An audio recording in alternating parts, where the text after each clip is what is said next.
కొంతకాలంగా ప్రతిపక్షాల ట్రాప్ లో అధికార పక్షం ఎందుకు పడినట్లు? ప్రతి విషయంలోనూ ప్రతిపక్షాలదే పైచేయిగా నడుస్తున్న రాజకీయాలు, రేవంత్ రెడ్డిపై వస్తున్న ఆరోపణలు నిజమవుతున్నాయా? ప్రతిపక్షాల ఆరోపణలను మంత్రులు ఎందుకు తిప్పికొట్టలేకపోతున్నారు? కాంగ్రెస్ పార్టీలో అధికార ప్రతినిధులు ఎందుకు మౌనంగా ఉంటున్నారు?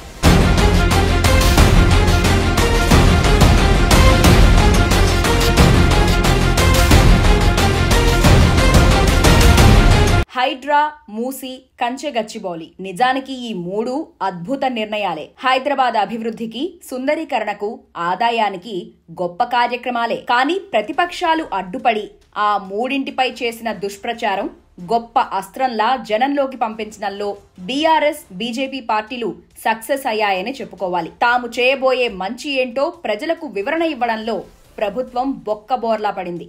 దీన్నే రాజకీయం అంటారు. ప్రతిపక్షాలు వేసిన వలలో అధికార పక్షం ఇరుక్కోవడం అంటే ఇదే. ఆయా అద్భుత ప్రాజెక్టులను ప్రజలకు వివరించకుండా ప్రతిపక్షాలపై దుమ్మెత్తిపోయడం జనానికి నచ్చలేదు. ప్రతిపక్షాలు ఈ 3 ప్రాజెక్టులను ముందుకు వెళ్లనీయకుండా విజయం సాధించారు. రేవంత్ రెడ్డి ప్రారంభించిన హైడ్రా తీసుకుంటే అదొక అద్భుతం. 10 నిమిషాల కుండపోత వర్షం దంచి కొడితే హైదరాబాద్ వీధులు నదులను తలపిస్తాయి. ట్రాఫిక్ ఎక్కడికక్కడ జామ్ అయిపోతుంది. దీనికి కారణం ప్రజలే. జనంలోంచి వచ్చిన బిల్డర్లు, పెట్టుబడిదారులు, వ్యాపారులు, కొనుగోలుదారులు, అధికారులు, రాజకీయ నాయకులు ఇష్టం వచ్చినట్లు చెరువులు ఆక్రమించేసి అపార్ట్మెంట్లు, విల్లాలు, గేటెడ్ కమ్యూనిటీలు కట్టిపడేయడం, వెనక ముందు చూడకుండా నిబంధనలను గుడ్డిగా తొక్కిపెట్టి అక్రమ లేఅవుట్లకు అనుమతి ఇచ్చిన అధికారులు, ప్రభుత్వ రాజకీయ పెద్దలు అందరూ దోషులే.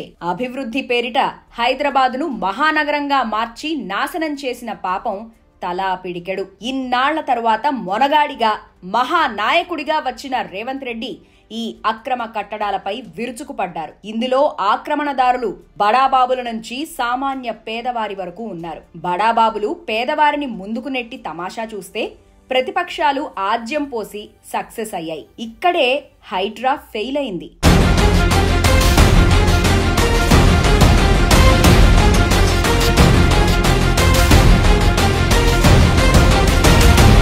మూసీ రివర్ ఫ్రంట్ ప్రాజెక్టు నిర్ణయం మరో మహాద్భుతం. భాగ్యనగరంలో మూసీ చుట్టుపక్కల ఎంతో మంది ఆక్రమించి ఇళ్లు కట్టుకుని ఆ కంపునే అలవాటుగా చేసుకుని నివసిస్తున్నారు. కొందరు మేడలు కట్టి అద్దెలకిచ్చి బతుకుతున్నారు. ఒకప్పుడు సుందరంగా ఉన్న మూసీ నది ఇప్పుడు పూర్తిగా కాలుష్యమయం. దాన్ని ప్రక్షాళన చేసి అందమైన పర్యాటక నదిగా, భాగ్యనగరానికి నెలవంకగా మార్చాలని, అటు నల్గొండ జిల్లాల ప్రజలకు, పంట పొలాలకు నీరు అందించే బృహత్ ప్రాజెక్టుగా తీర్చిదిద్దాలని రూపకల్పన చేసి రేవంత్ రెడ్డి ఈ ప్రాజెక్టు ప్రకటించారు. అంతే, మళ్లీ ప్రతిపక్షాలు గగ్గోలు పెట్టాయి. ఆక్రమించిన పేదలను ముందు పెట్టి కబడ్డీ ఆడించారు. అక్కడ ప్రతిపక్షాలు విజయం సాధించాయి.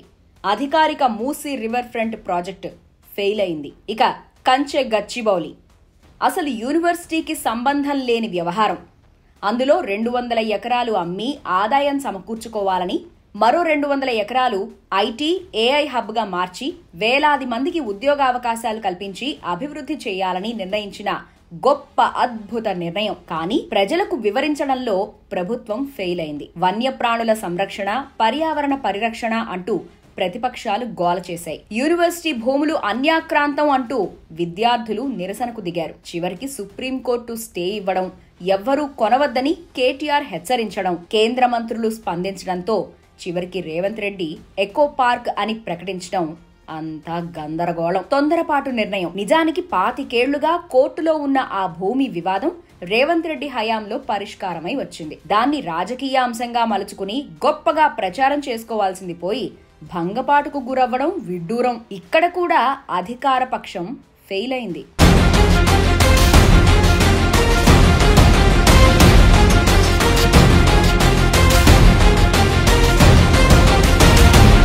ఎన్నేళ్లుగా పార్టీలో ఉన్నామన్నది ముఖ్యం కాదు, పార్టీకి ఏం చేశామన్నదే ముఖ్యం.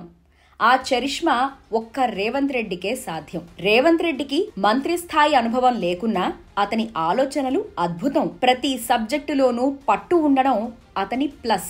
త్వరగా అతను తీసుకునే నిర్ణయాలు, ఆసువుగా మాట్లాడే ప్రసంగాలు మహాద్భుతం. నోటి దురుసు, దుందుడుకు చర్యలు కొంతమేరకు మైనస్ అయినా మొత్తానికి ఎవ్వరూ ఊహించని స్థాయి నేతగా పరిణామక్రమం చెందిన విషయం వాస్తవం, ఒప్పుకుని తీరాల్సిన అంశం. ఇంతటి క్రేజ్ ఉన్న మరో నాయకుడు తెలంగాణ కాంగ్రెస్ పార్టీలో లేరు.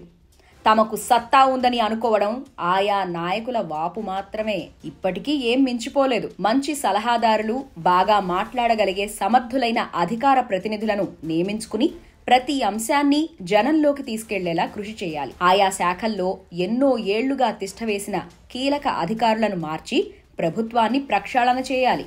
అన్నిటికీ ఒక్కరే మాట్లాడటం కూడా ప్రభుత్వానికి మంచిది కాదు. అన్నీ ఒక్కడే చేయాలనుకోవడం కూడా మంచిది కాదు. నేతలందరినీ కలుపుకుపోతున్నట్లే వివిధ అంశాల్లో ఎవరెవరిని ఉపయోగించాలో వారిని వ్యూహాత్మకంగా ఉపయోగించాలి. అప్పుడే సక్సెస్. ఇప్పటికే వదంతులు ప్రచారమై జనంలో అధిక శాతం వ్యతిరేకత వ్యాపించింది. ఇలాగే చూస్తూ పోతే ఇంకేమీ మిగలదు. జాగ్రత్త పడాల్సిన అవసరం, ఆవశ్యకత స్పష్టంగా కనిపిస్తోంది ముఖ్యమంత్రి గారు.